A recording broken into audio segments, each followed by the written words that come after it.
por lembrar. Todos estão vendo aí a material didático?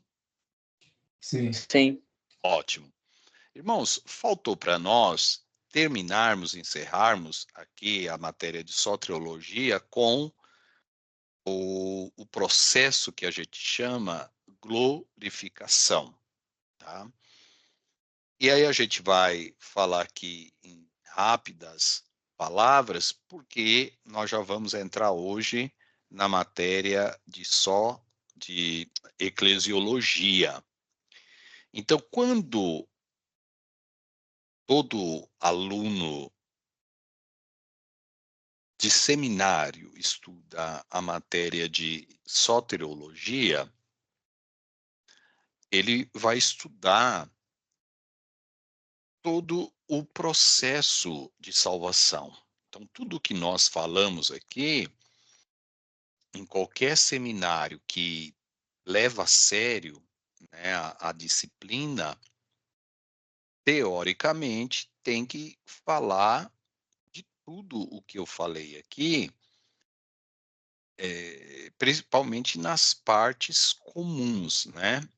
Não o que eu falei no sentido do ensino, mas você falar do processo da salvação, que envolve a fé, que envolve a conversão, que envolve a regeneração, que envolve a justificação, que envolve a remissão, que envolve a redenção.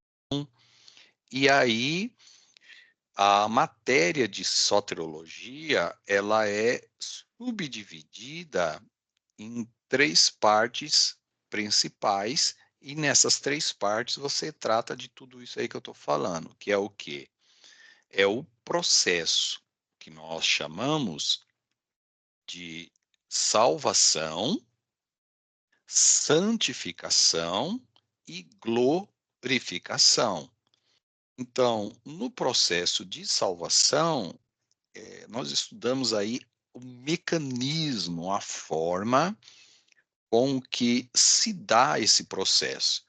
Aí, é claro, quando nós estudamos a forma que se dá esse processo, esse mecanismo, entra a discussão que nós tivemos aí praticamente 3 aulas discutindo a perspectiva calvinista e a perspectiva arminiana. Nós estudamos que nós divergimos nesse processo, nessa mecânica. Acreditamos em tudo o que eles acreditam acerca da remissão, acerca da regeneração, acerca da justificação, acerca da fé, da conversão. Nós acreditamos, da mesma forma que eles, que a salvação envolve todos esses termos. Mas como esses termos são aplicados, se há o livre-arbítrio no início do processo de salvação, ou se é pela predestinação, que Deus antecipadamente escolhe pessoas para serem salvos e rejeita outras, aí já é a discussão de séculos, né? Que não se bate o martelo, não se fecha a questão.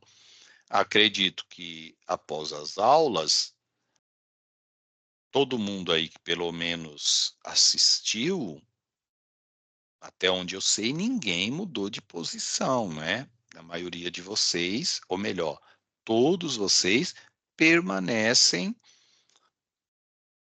tendo como base a linha arminiana. Não mudou ninguém aí, no sentido de falar, olha, eu fui convencido mais pela predestinação, o que, como nós já falamos, não seria um problema. Você só teria uma forma de enxergar diferente a mecânica da salvação, tá? Então, nós divergimos neste processo em relação aos arminianos, né? Divergimos em relação aos calvinistas, mas sempre tendo em tempo em mente que nenhum dos 2 pode ser considerado heresia, apesar de que talvez do outro lado alguém considere o pensamento arminiano como heresia, e pode ser que haja pessoas do nosso lado que entendam que o pensamento calvinista seja uma heresia. Eu não vejo dessa forma, vejo diferente. E se vocês também acharem que é heresia do outro lado, não tem problema. Eu prefiro, né, manter aí o equilíbrio, porque eles estão bem fundamentados na linha de pensamento, na construção dessa mecânica de salvação. Eles vão arrumar alguns textos para fundamentar a predestinação, e nós temos textos para fundamentar o livre-arbítrio. Então, quem está certo nessa questão, só a eternidade é que vai revelar. E aí nós chegamos agora nesse último processo. Falamos aí de tantas coisas, mas se vocês verem as aulas anteriores, vocês vão perceber que nós falamos de todos esses temas: fé, regeneração, justificação, falamos de o novo nascimento, né, que é a própria regeneração, falamos da redenção, falamos da remissão, tá, todos esses termos nós citamos nesse conjunto que é chamado de salvação.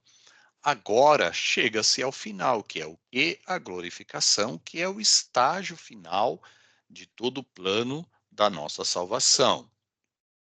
E aqui já entra, né? Ó, olha o processo. E os que predestinou, olha aí um verso, né? Para os irmãos da predestinação. A esses também chamou. Olha a outra palavrinha aqui, que na verdade, como disse o pastor Paulo, né, eles não usam muito esse termo, mais, né, esse termo predestinação. É muito mais o que? A esses também chamou. O que que é o chamado? O chamado é a eleição. Falamos também da eleição. Aos que chamou, ou aos que elegeu, a esses também justificou.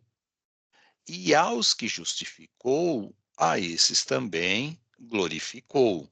Então, e esse último estágio, que nós chamamos aí de glorificação, é claro que aqui no verso bíblico tá também glorificou. É como se isso já tivesse ocorrido. Mas Paulo aqui ele está se referindo à glorificação no futuro, né? Para o nosso português, para que houvesse aqui um bom entendimento, deveria estar aí, né? A esses também glorificará, que é algo para o futuro. Mas Paulo está trazendo isso para o presente. E é o que, irmãos? É porque aí você precisa entender um pouquinho da gramática grega, que tem um, um modo grego, um tempo grego chamado aoristo. E o que que é esse aoristo, né? É algo que aconteceu no passado e esse algo foi definitivo, não importa o que tempo foi, mas foi uma conclusão definitiva. E também tem o verbo no presente, que está aqui, ó, o glorificou. E no tempo grego significa algo que aconteceu no passado, mas que tem repercussões no futuro. Então, vamos dar um exemplo mais fácil para vocês. Quando Jesus diz lá, tetelestai, que traduzido é está consumado. Esta palavra está consumado, o verbo tetelestai, está no presente. Jesus está falando, ó, está consumado. É um verbo ali no presente. Mas na língua grega, diferente do português, o tempo perfeito ativo, chamado no grego, dá o quê? Um entendimento de que aquilo que aconteceu lá naquele tempo, presente naquele tempo, é o está consumado, aquele momento que Jesus disse a palavra, tem repercussão no futuro. Ou seja, é como se aquela palavra a cada dia a cada dia, né, da humanidade, Jesus estivesse falando está consumado. Ela teve uma validade no passado e ela continua tendo validade eternamente, tá? Por mais que eu explique aqui, é claro que fica assim um pouco mais complicado, porque vocês não tiveram aula de grego, então a gente não vai entrar nesse detalhe, mas é para vocês entenderem um pouquinho aqui que nem sempre aquilo que você lê no português é, é você, para aprofundar, para ter um entendimento maior, você precisa conhecer ali um pouco mais a gramática grega, tá? Porque Paulo está falando glorificou, ora, glorificou está no presente. E nós sabemos que a glorificação ela vai se dar no futuro, por ocasião da ressurreição dos mortos. Mas é que o português não consegue, né, traduzir a contento aquilo que está no grego. Sempre vai dar vamos dizer assim, a depender do versículo, né, uma pequena confusãozinha. Mas é claro que isso aí não tem nada de errado, simplesmente nós devemos entender que isso acontecerá no futuro, o processo de glorificação. E este momento, o que, que está acontecendo conosco? Está acontecendo conosco o processo de santificação. A cada dia nós nos sujeitamos ao Espírito Santo e, ao sujeitarmos-nos ao Espírito Santo, automaticamente, irmãos, o fruto do Espírito será gerado nas nossas vidas. Em uma das aulas, eu dei um exemplo claro de qual é a diferença entre o crente nascido de novo e o ímpio. Então, todos nós somos pecadores. Lembra da velha pergunta que eu faço? Quem de nós não errou neste dia? Quem de nós não cometeu um vacilo, por mínimo que seja? O Deus conhecendo o profundo da nossa alma, eu sempre digo isso. Nós falhamos, mas nós estamos num processo de limpeza, de purificação.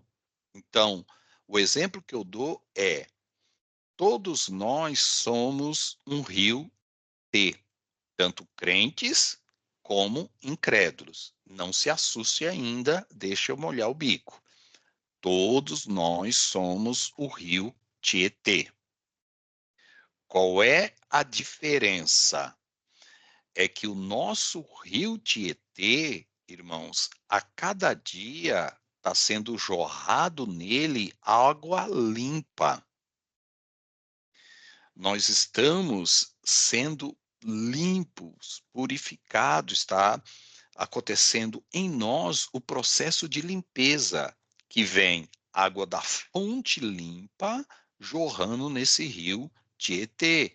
A tendência desse rio Tietê é o quê? É ficar cada vez mais limpo. Ao contrário do ímpio, que não jorra água limpa no rio Tietê deles, pelo contrário, a cada dia é despejado mais esgoto. Por isso que o crente ele, ao mesmo tempo que ele não pode achar que diante de Deus ele é o bonzinho, ele é o bam-bam-bam, que ele é tão melhor assim do que o incrédulo, porque não é.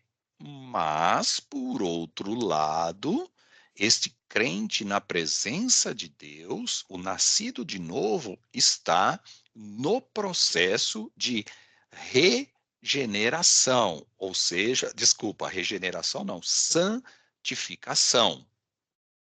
A água limpa está jorrando em nós pelo Espírito. Então, deixa eu compartilhar aqui, irmãos, porque às vezes a gente fala, né, assim, as coisas, e é como se vocês, lá no fundo, ficassem pedindo um verso bíblico, né, para gente. Ah, pastor, o senhor está falando aí, mas onde está essa ideia na Bíblia, né? Onde que nós encontramos esse processo de lavagem na Bíblia? Vamos buscar aqui, irmãos. É fácil nós acharmos texto bíblico que vai dar base para isso, tá? Então, eu gosto sempre de mostrar para vocês, para que assim todos tenham segurança naquilo que vocês forem repassar, né, não ficar em dúvida. Vocês estão olhando aí na tela? Tá aparecendo? Sim. Sim, Tá, né? sim, sim. Então eu fiz a procura aqui, ó, lavados, né? Aparece aqui para nós, ó, 1 Coríntios 6:11.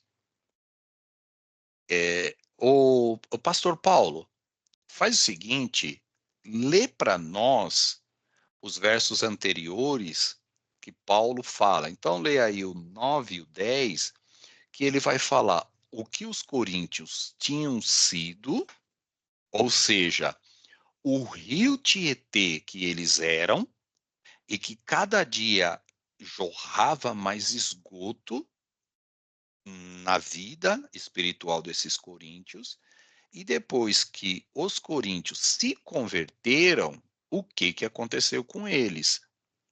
Está no 11. O senhor lê para nós aí, por gentileza? Vamos ler então. Não, não erreis, nem os devassos, nem os idólatras, nem os adúlteros. Vou ler o 9 primeiro. Não Isso. sabeis, não sabeis que os injustos não herdarão o reino de Deus? Não erreis, nem os devassos, nem os idólatras, nem os adúlteros, nem os efeminados, nem os sodomitas, nem os ladrões, nem os avarentos, nem os bêbados, nem os maldizentes, nem os roubadores herdarão o reino de Deus. É o que algum tem sido, mas haveis sido lavados, mas haveis sido santificados, mas haveis sido justificados em nome do Senhor Jesus e pelo Espírito do nosso Deus. Isso. Então, vocês entenderam a analogia que eu uso para comparar a vida do crente com a vida do incrédulo? Dá uma olhada, e essa daí é a vida do incrédulo. E olha, que é claro, Paulo não listou todos os pecados, né? Paulo foi citando alguns pecados mais comuns ali da comunidade de Corinto. E aí Paulo fala, mas vocês agora são diferentes. Ora, vocês foram, né? eh, primeiramente, aí se fosse colocar na ordem, né, da soteriologia, vocês foram justificados diante de Deus pelo sacrifício de Cristo, os pecados de vocês foram perdoados e vocês agora estão no processo de lavagem. Olha aqui, ó. Jesus é a fonte da água da Da vida. santificação, pastor? Oi? Entendi. Esse processo que você fala tá passando Isso, pelo processo de lavagem, é a santificação, né? isso é a santificação. E quem é aquele que santifica, né? Tanto o processo de justificação em nome do Senhor Jesus e pelo Espírito do nosso Deus. Lembra lá quando Jesus, em João, o capítulo 7, verso 36, 37, ele, no último dia da festa, né? Festa dos tabernáculos, ele clama lá com grande voz, disse: Aquele que tem sede, venha a mim e beba, porque aquele que crê em mim, como diz as Escrituras, rios de água viva fluirão do seu ventre. Toda aquela ideia, irmãos, tem a ver com a questão da purificação da vida do crente. Então, um crente que tem 30 anos, quando eu falo crente, irmãos, aqui eu estou falando crente com C maiúsculo, tá? O nascido de novo, não o religioso. O nascido de novo, você pode ter certeza que se você conversar com ele e ele falar, olha, eu tenho 30 anos na presença de Deus, com certeza eu não sou a mesma pessoa que eu era. Eu deixei muitos vícios, Jesus me libertou de muitas coisas que eu tinha. Quando eu digo vícios aqui, vícios de pecado. Não estou falando vícios de beber, de fumar, não. Vícios pecaminosos, né? Jesus conseguiu me libertar, tá? Da ira, da contenda, da discórdia, da falta de domínio, ou seja, do fruto da carne, tá? E o fruto do Espírito está operando nas nossas vidas. Então, você vai ter vários versículos, João 15, aquele que está em mim, né? Esse dá fruto, porque sem mim nada podeis fazer. Nós somos o sal da terra, a luz do mundo, e por aí vai.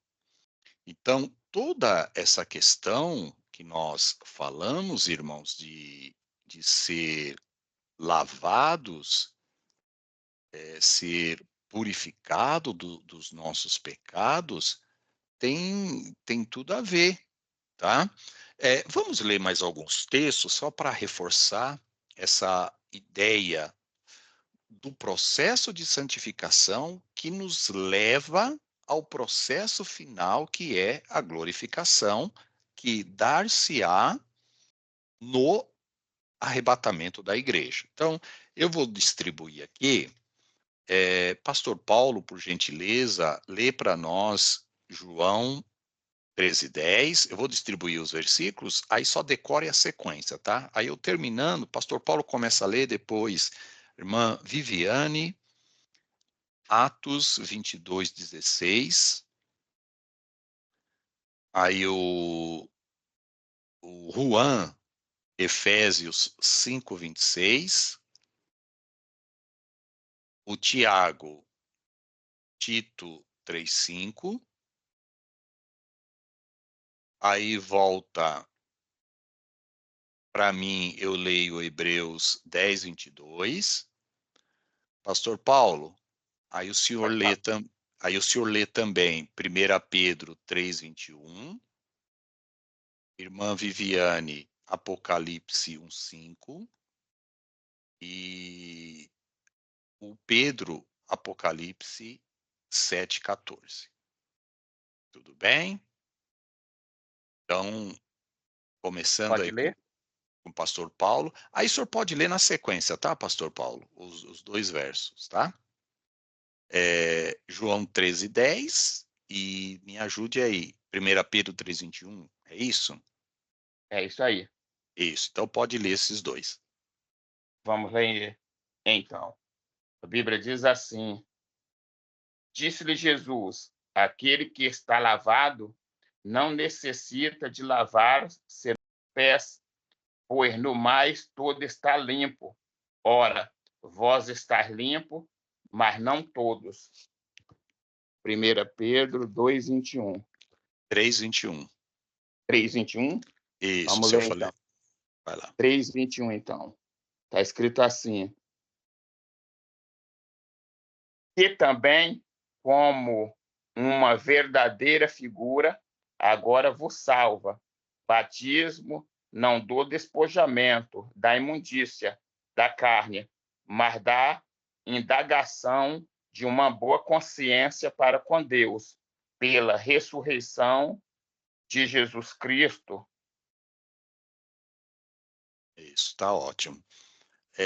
Irmã Viviane, Atos 22:16 e Apocalipse 1:5. Atos 22:16. Diz assim, Atos 22:16. E agora, por que te detens? Levanta-te, batiza-te e lava os teus pecados, invocando o nome do Senhor. Isso. E agora, Então, pode ler Apocalipse 1:5. isso. Apocalipse 1:5. E da parte de Jesus Cristo, que é a fiel testemunha, o primogênito dentre os mortos e o príncipe dos reis da terra, aquele que nos amou e em seu sangue nos lavou dos nossos pecados. Ótimo. Efésios 5:26 é o Juan, né? E Apocalipse Isso, pastor, 7:14. eu. Efésios 5:26. Pode ler o 25, pastor? Pode ler. Maridos, amem cada um a sua mulher, assim como Cristo amou a igreja e entregou-se por ela, para santificá-la, tendo-a purificado pelo lavar da água mediante a palavra. Agora, Apocalipse 7:14. Respondi, Senhor, tu sabes. E ele disse, estes são os que vieram da grande tribulação, que lavaram suas vestes e as alvejaram no sangue do Cordeiro. Isso. Irmãos, vejam bem que o verso aí que o Pedro leu, de Efésios 5:26, está falando da igreja, né? Ele leu 25 está se referindo à igreja, e no 26 ele fala para a santificar. Olha aí, Pedro, purificando-a com a lavagem da água pela palavra. Então, esse processo de purificação, irmãos, ele se dá pela lavagem. Claro que no sentido espiritual, né? Ninguém vai entender que é uma lavagem material. Tito 3:5. Não pelas obras de justiça que houvéssemos feito, mas segundo a sua misericórdia, nos salvou pela lavagem da regeneração e da renovação do Espírito Santo. Isso. Hebreus 10:22 para terminar. Cheguemo-nos com verdadeiro coração, em inteireza certeza de fé, tendo o coração purificado da má consciência e o corpo lavado com água limpa. É claro que esse corpo que ele está se referindo aqui não é o corpo biológico, né? Isso aqui é o corpo no sentido do ser humano completo, né? Sendo purificado, sendo lavado com a água limpa que jorra nas nossas vidas. Então, a partir desses versos, vocês conseguiram entender a analogia do rio Tietê? Sim, pastor, agora ficou mais fácil. Sim. Ficou mais fácil, né? Então, o que é essa questão? Eu pergunto para vocês, a pessoa que não se converte, ela tem esse poder purificador na vida dela? Não. Não. Não. E quanto mais ela peca, mais ela deseja pecar, porque a inclinação da carne, da natureza humana é o quê? Para o mal. Então, se eles não se convertem, se eles não têm Cristo na vida, se eles não têm o Espírito Santo, automaticamente nada freia os desejos pecaminosos. Então, a cada dia, mais esgoto é lançado no coração deles. Então, se uma pessoa ela é de odiar, ela continua odiando. Se a pessoa é uma pessoa rancorosa, ela continua sendo rancorosa, uma pessoa orgulhosa, e por aí nós vamos, irmãos, mentirosa, né? Nós vamos citando aí os diversos pecados. Muito bem, com base nisso, vamos voltar novamente ao nosso material para nós trabalharmos aí a ideia da glorificação, que eu não vou precisar, irmãos, falar muito, porque quando nós falamos do arrebatamento da igreja, automaticamente vocês entendem o que vai acontecer, que é o quê? A transformação do nosso corpo em um corpo glorioso, livre da corrupção. E quando nós falamos aí corrupção, nós estamos falando em todos os aspectos, né? A corrupção física, no sentido de que o nosso corpo não morrerá mais, nosso corpo não envelhecerá mais, e livre da corrupção no sentido pecaminoso do termo, ou seja, nós não pecaremos mais, nós não teremos mais a natureza pecaminosa nos inclinando para o mal, e sim a natureza santa, a natureza impecável que nos conduz somente para o bem. O processo de glorificação é o estágio final do ato salvífico de Deus. E em tudo isso, irmãos, vocês veem que o processo de santificação, quem é que faz esse processo de santificação em nós? Em todos os versos que vocês leram, é a minha oração, não é? Nós não lemos verso ali falando que é a minha oração, que é o meu jejum, que é a minha leitura da Bíblia, não é isso que nós lemos lá? Não. Não. Não. Quem é que faz esse processo em nós? Espírito Santo. Jesus. Isso, aí vocês podem perguntar, né? O Espírito Santo, Deus, Jesus da Trindade. E por que então a Bíblia diz, né, para nós, ó, sede santo, porque eu sou santo em toda a vossa maneira de viver. Porque para nós, para que haja santificação em nós, irmãos, nós temos que dar lugar. Ou seja, aquele processo acontece em nós a partir do momento que nós permitimos que esse processo aconteça nas nossas vidas. Então, é o processo de buscar a Deus, de clamar a Deus, pedir que o Senhor transforme-nos, pedir que o Senhor mude o nosso ser, mude a nossa maneira de viver, nos esforçarmos para nos livrar do ódio, para liberar o perdão. Tá vendo como a santificação, ela é uma via de mão dupla? Então vamos lá. A Bíblia nos manda orar, sim ou não? Sim. Sim.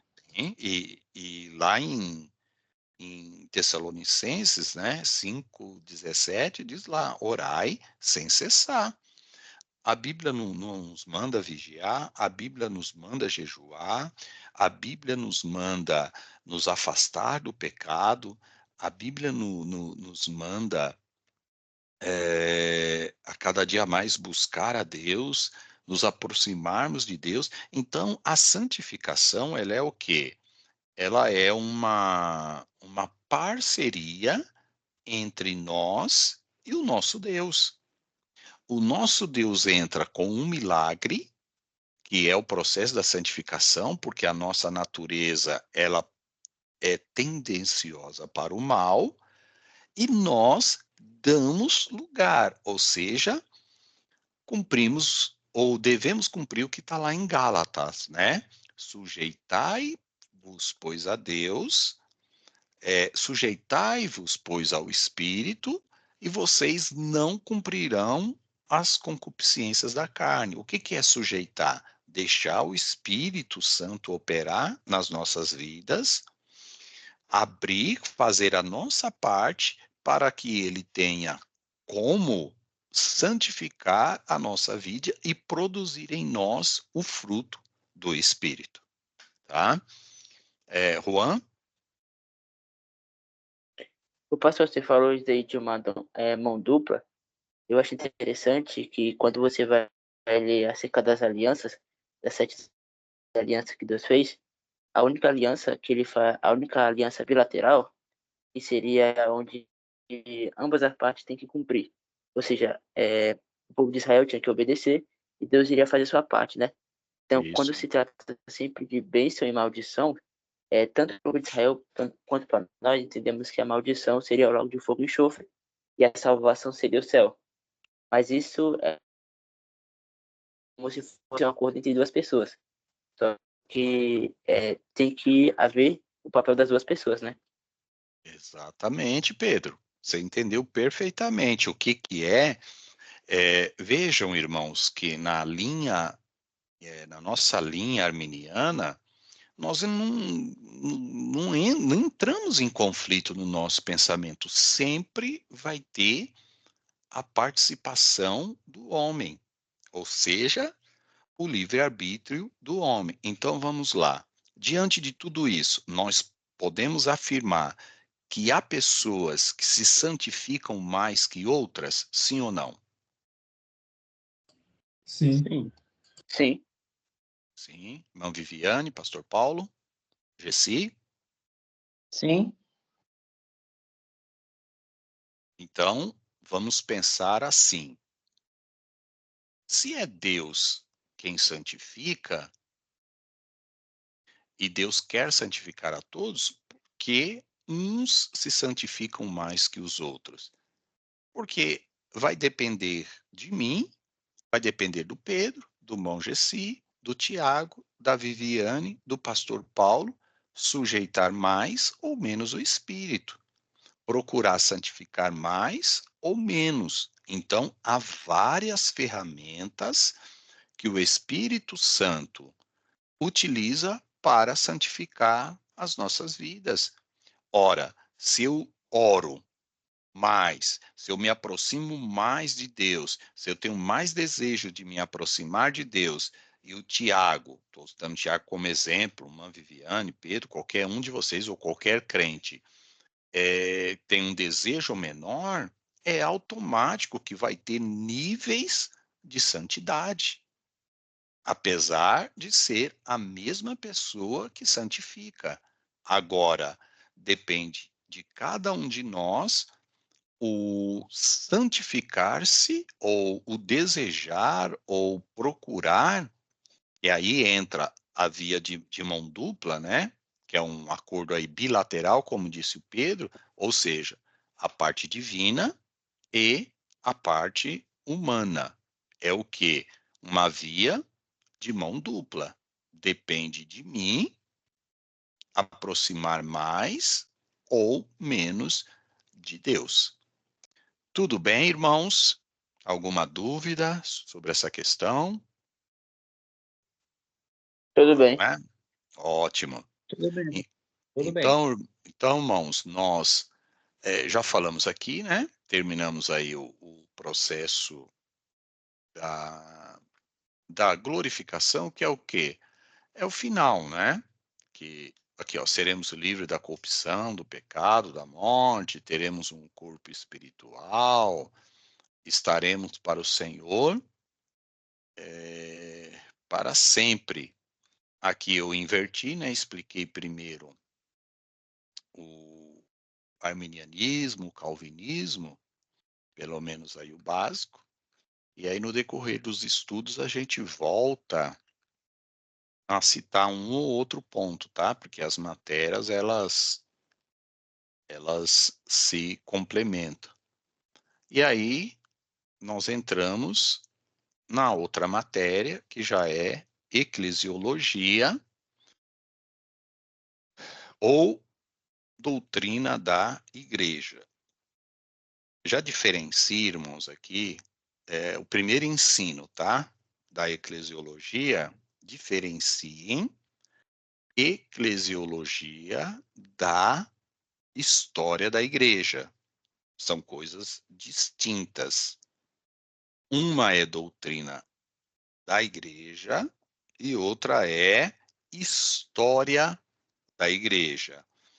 Uma vai falar sobre como essa igreja se constitui, quais são os seus ritos, quais são os seus rituais, as suas liturgias, como que essa igreja foi fundada, como que é essa membresia, a igreja como organismo e a igreja como organização, diferenciar esses dois pontos, e a história da igreja, ela vai mostrar para nós o percurso que esta igreja percorreu ao longo da história, tá? Os fatos, tudo que vai estar ligado a propriamente à história dessa igreja. Então é a primeira coisa que vocês procurem diferenciar, tá? Aí nós já iniciamos com uma definição, é o que, ó? É a doutrina da igreja. Então, deixa eu já pegar o estudo, a etimologia, né, da palavra. A palavra portuguesa igreja vem do latim ecclesia. O conceito original vem da palavra grega ecclesia. Seu uso original foi chamado de assembleia civil. É uma reunião de pessoas para resolver problemas usuais. Depois, ele colocou congregação dos crentes, né? A partir dos tempos, esse termo eclesia no Novo Testamento foi usado para se referir à congregação, ou seja, à união dos crentes com o propósito de adorar a Deus. No Velho Testamento, irmãos, essa própria ideia de reunir, ela estava associada ao quê? A uma reunião que não necessariamente era com um intuito religioso. Tanto no Velho Testamento, como quando se convocava o povo através do chamamento da trombeta, ali já era o que? O caral, né? A reunião. Então, quando Deus convocava o povo, quando Moisés convocava o povo, a própria Septuaginta, que é o quê? A tradução do Velho Testamento hebraico para o grego, ela já traduziu como eclesia, tá? Conforme eu for dando a explicação, vai ficando mais claro para vocês aí. O significado da palavra eclesiologia define muito bem o seu tema de estudo. Eclesiologia é uma palavra formada, olha aí, ó, por dois termos gregos. A primeira parte dessa palavra, eclesia, vem do grego ekklesia, significando basicamente assembleia, tá? E o outro termo é o e, que é o fora. Então, basicamente, vamos dividir aqui, ó, para ficar bem. Deixa eu ver se eu consigo diferenciar aqui. Deixa duas cores bem fortes aqui, ó. Então, vocês estão vendo que são duas palavras aqui, ó. O ek, que é o que é uma partícula, né? E o klesia. No grego, irmãos, há muitas palavras que são formadas pela junção de duas, tá? Então, a palavra ik, no grego, essa partícula, dá a ideia de fora de, para longe de, chamado para um outro lado. E a palavra clesia é formado para o quê? Qual é a ideia, né? De um chamamento. Então, quando você une as duas palavras eclesia, chamados, e, desculpa, para fora, eclesia, chamado. Então, o termo igreja significa chamados para fora. Isso é o quê? É a definição da palavra igreja. O que acontecia lá em Atenas, né? Atenas foi o berço da civilização grega. Quando as pessoas tinham reuniões, era comum, para resolver os problemas da cidade, eles eram chamados para fora de suas casas, para que eles fossem para uma reunião, que geralmente era feito na Ágora, que era uma praça, um mercado, e lá neste lugar, nesta praça, resolvia-se os problemas da cidade. Fala, olha, vou exemplificar no nosso padrão de hoje. Fala, ó, a nossa cidade aí está precisando de asfaltar. Então, quem decidia isso era o povo. Falava, tudo bem, quanto que vai custar? Ó, vai custar tanto. E isso vai ser dividido por cada um. É uma espécie de reunião de condomínio, tá? Imagina mais ou menos quem mora em apartamento aí sabe do que eu estou falando. O Tiago mora, né? Tiago mora em apartamento, eu já morei. Então, é essa a ideia. É uma espécie de reunião de condomínio para ajustar os problemas do condomínio. Então, o Novo Testamento se apropria desta palavra eclesia para se referir àqueles que são chamados para fora, onde eles estão, no mundo. Eles são chamados para fora do mundo para servir a Deus, para adorar a Deus. Então, quando nós nos reunimos, ali está a igreja de Deus. E quem é a igreja de Deus? A Assembleia, a Deus e Amor, Brasil para Cristo, a Cristã do Brasil e tantas outras, né, denominações, tradicionais ou não, não importa. Essas pessoas compõem a igreja, ou seja, aqueles que foram chamados para fora. Por isso que nós dizemos que igreja não é o templo, não são as quatro paredes. Igreja somos nós. Então, onde houver crentes, ali estará a igreja. Não importa. Então, o templo só é o local onde nós nos reunimos, é o local adequado, é o prédio onde nós nos reunimos. Aí, quando nós falamos assim, eu vou para a igreja, é claro que todo mundo entende, né? Que você vai ali para o lugar onde foi estabelecido para nós nos reunirmos e fazermos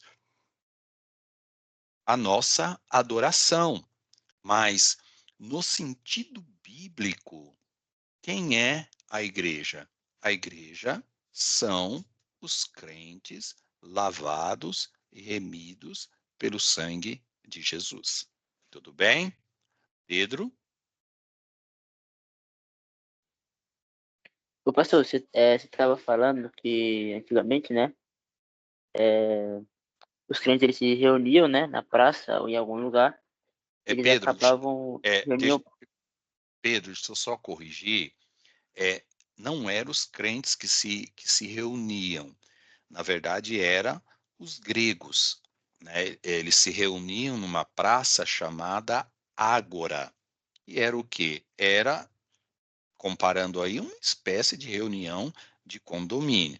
Então, esse termo eclesia ou eclesia era um termo que se utilizava para se referir a essas reuniões públicas, não necessariamente uma reunião religiosa, era uma reunião para resolver os problemas da cidade. Então, os cidadãos eram convocados para sair das suas casas para irem para a praça para resolver os problemas. O Novo Testamento se apropria desta palavra, daqueles que são chamados agora do mundo de pecado, eles fazem essa analogia para a presença, para se reunir na presença de Deus, tá bom? É só para ajustar o pensamento para vocês não se confundirem. Lembre-se que a igreja, lá no início agora eu estou falando da história da igreja, olha que é interessante, eu estou dentro da doutrina da igreja, eu vou falar da história da igreja. No início da igreja, irmãos, igreja primitiva, igreja de Atos dos Apóstolos, tinha templo?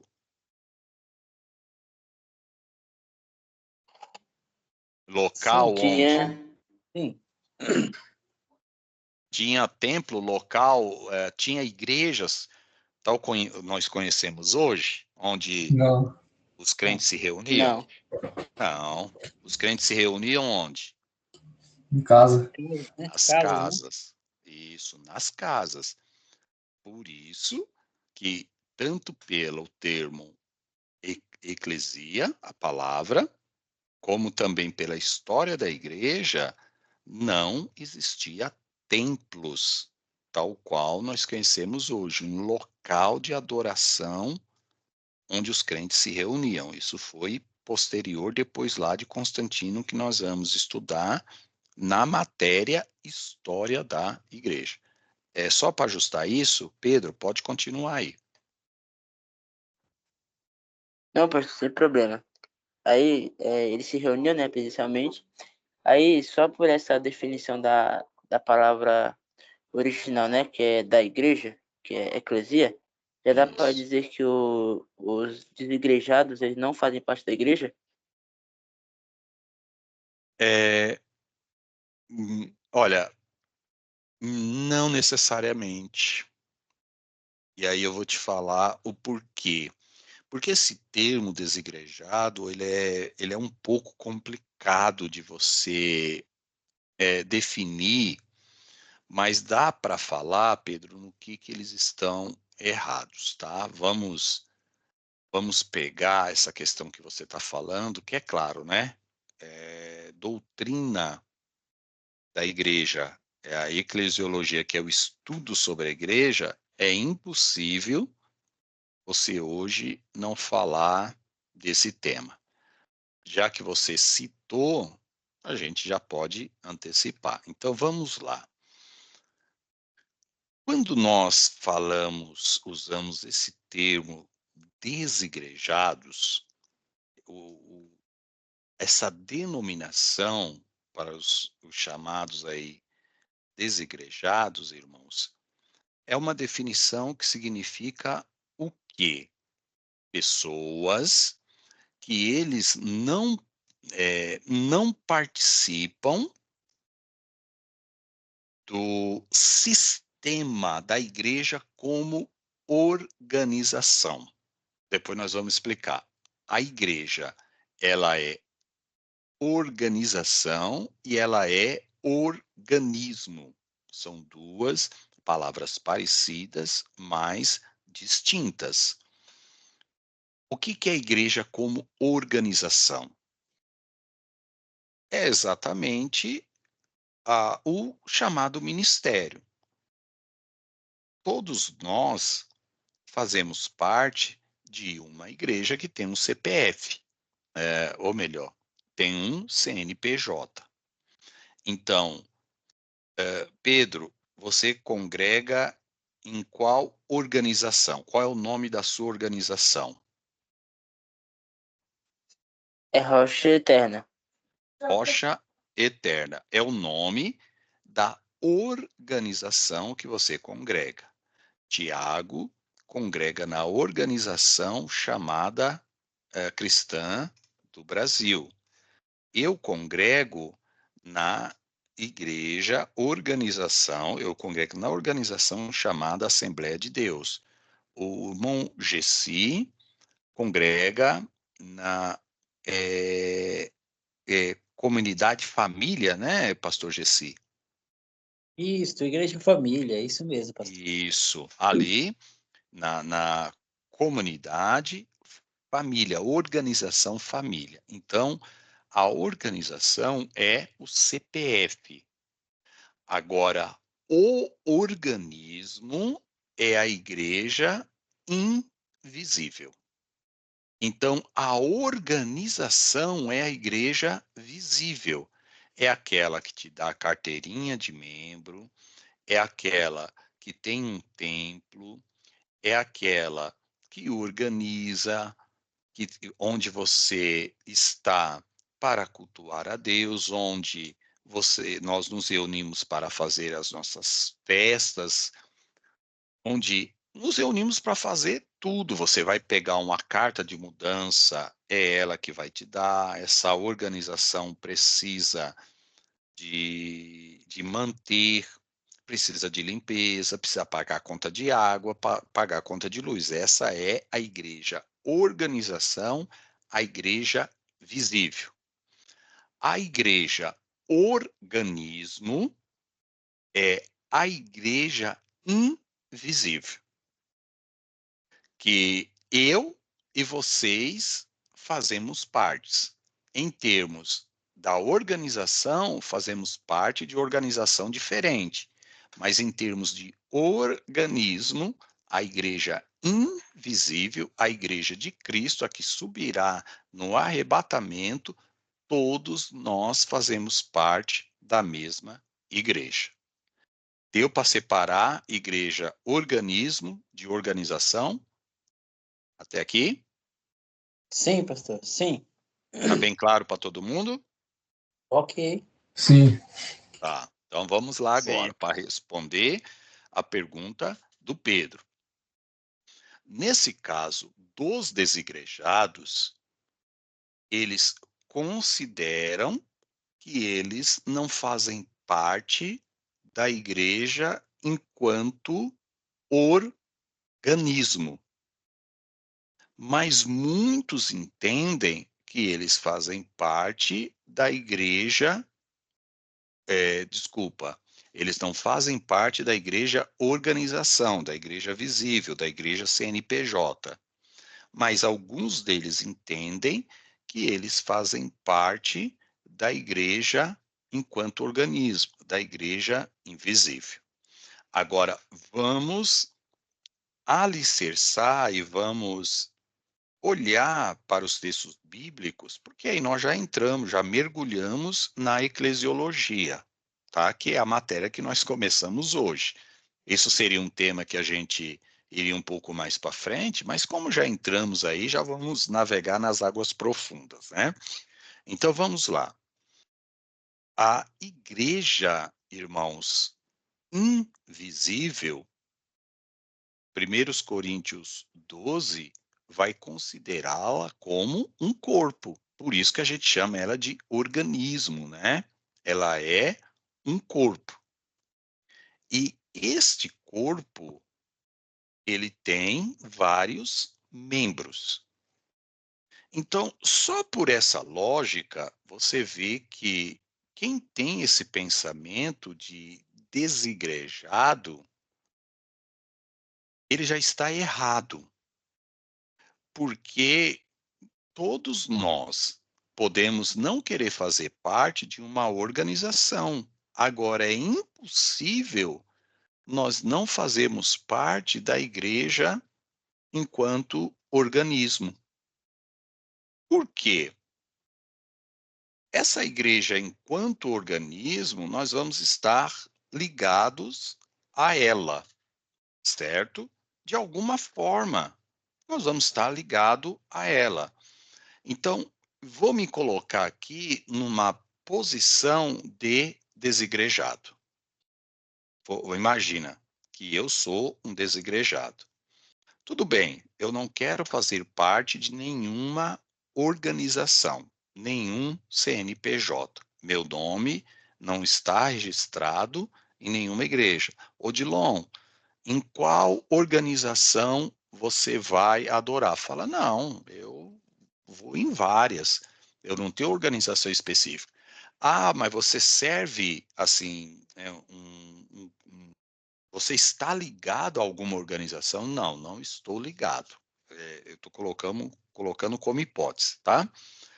Só que aí que começa a entrar o problema. Se eu precisar de uma visita, irmãos, eu vou pedir para quem?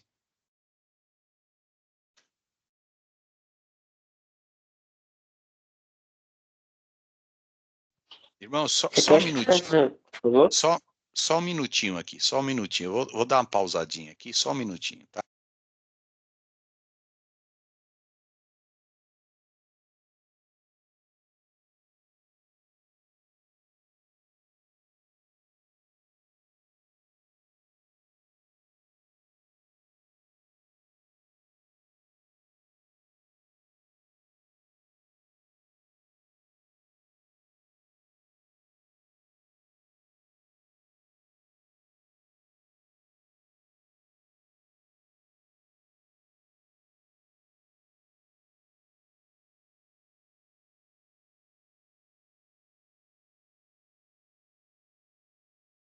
Irmãos, a minha filha me avisou agora, minha esposa estava indo para a sede, aconteceu, aí um pequeno acidente que ela teve, e ela foi ali para a UPA e eu vou precisar e acompanhá-la, tá? Então nós vamos encerrar a nossa aula,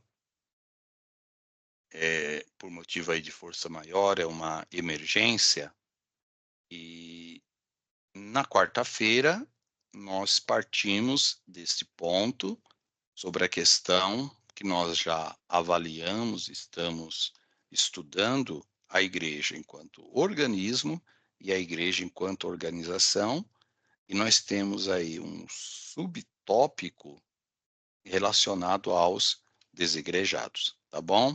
A gente continua na próxima aula, peço desculpa a vocês, mas são aqueles probleminhas que acontecem aí sem a gente prever, tá? Eu vou pedir ao nosso irmão Gessi, ore ao Senhor e apresenta a minha esposa, que a minha filha falou que é algo simples, né? Mas precisa aí do apoio da gente, não é nada grave.